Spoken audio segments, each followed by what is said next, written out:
Gaurkoan, proportzionaltasun konposatua zer den eta jarduera hauek nola ebazten diren ikasiko dugu.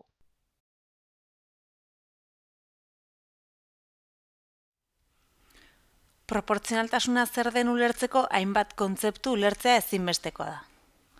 Batetik, magnitudea neurtu eta zenbakien bidez adieraz daitekeen propietate bat da.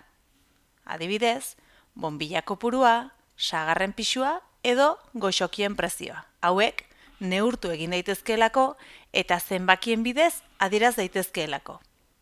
Magnitude hauek neurtzeko unitateak erabiltzen dira. Esaterako, altuera magnitude bada. Hau neurtu eta zenbakien bidez adieraz daitekeelako. Eta hau neurtzeko metroa, zentimetroa eta abar unitateak erabiltzen ditugu. Bi zenbakiren arteko arrazoia, bi zenbakiren arteko zatidura izango da. Bi arrazoien arteko berdintza proportzioa izango da. Bi magnitude alderatzen ditugunean, bi egoera eman daitezke. Batetik, bi magnitude hauen artean erlazioa egotea, zuzenki proportzionalak izatea edo alderantziz proportzionalak izatea, eta hori da gaurkoan ikasiko duguna. Adibidez, erosten dugun karamelo kopurua eta ordaindu beharrekoaren artean erlazio bat badago. Zenbat eta karamelo gehiago erosten ditugun, orduan eta gehiago ordaindu behar izaten dugulako.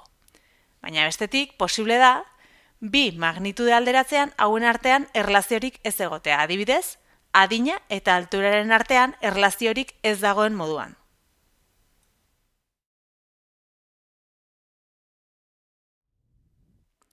Buruketen ebazpenetan, bi magnitude erlazionatu beharrean, hiru magnitude erlazionatuta daudenean erabiliko da.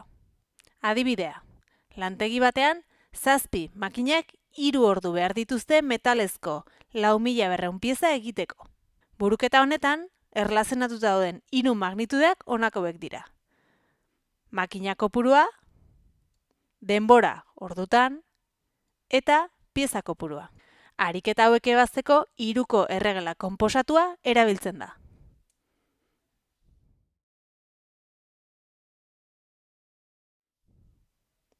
Hiru magnitude jarduera batean erlazionatzen direnean, hau ebazteko erabiltzen den baliabidea da 3ko erregela konposatua. Nola erabiltzen den ikasteko honako adibide hau ebatziko dugu. Lantegi batean, 7 makinak 3 ordu behar dituzte 4.200 pieza egiteko. Zenbat pieza egingo dira 6 makina 6 orduz lanean izanez gero? Aurretik ere ikasita daukagun moduan, magnitudeak taula batean adieraziko ditugu. Batetik makina kopurua daukagu. Bestetik denbora ordutan eta azkenik pieza kopurua. Datuen arabera, 7 makinek 3 ordu behar dituzte 4.200 pieza egiteko. Galderatik aterako ditugun datuak ere taulan txertatuko ditugu. 6 makina izanez gero 6 orduz lanean, pieza kopurua zenbateko izango dan kalkulatzeko eskatzen zaigu. Kasu honetan, 3 magnitude erlazionatuta daudenez, proportzionaltasun konposatuaz hitz egiten arituko gara. Horrez gain, hemen adierazi dira magnitude hauen arteko proportzionaltasuna nolakoa den, alderantzizkoa edo zuzena. Proportzionaltasun mota hauek bereizten eta nora erabiltzen diren gogora ekartzeko, eskuragarri duzue kanalean proportzionaltasuna izeneko bideoa. Makina kopurua eta denboraren arteko proportzionaltasuna alderantzizkoa da. Izan ere, badakigu pieza kopuru berdina egiteko, makina kopurua zenbat eta handiagoa izan, orduan eta denbora gutxiago beharko dugula. Hau da, bat handitzean bestea txikitzen dela.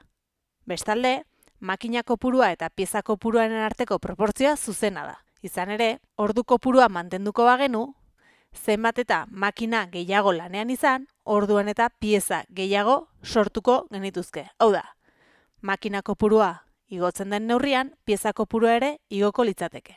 Proportzionaltasun konposatuko jardueretan honako hau egin beharko dugu. Lehenengo bi magnituden arrazoien arteko biderkadura, 3. magnituden arrazoia izango da. Behin, matematikoki hau adierazten dugunean, ez ezaguna askatu beharko dugu. Gure adibidean modu honetan geldituko litzaiguke. Lehen zatikian, makina kopuruari dagokion arrazoia adierazi da. Hau da, 7 zati 6. Bigarren zatikian, denborari dagokion arrazoia adierazi da. Dena den, makina kopurua eta denboraren arteko erlazioa alderantziz proportzionala denez, gogoratu, aurreko bideoan ikusi genuen moduan, alderantziz proportzionalak diren kasutan, arrazoietako bati buelta eman behar zaiola. Horregatik, 3/6 adierazi ordez, 6/3 edo 6eren adierazi da. Azkenik, oraintxe esan dugun moduan, berdintzaren beste aldean, pieza kopuruari edo hirugarren magnituari dagokion arrazoia adieraziko dugu. 4.200 zati gisa.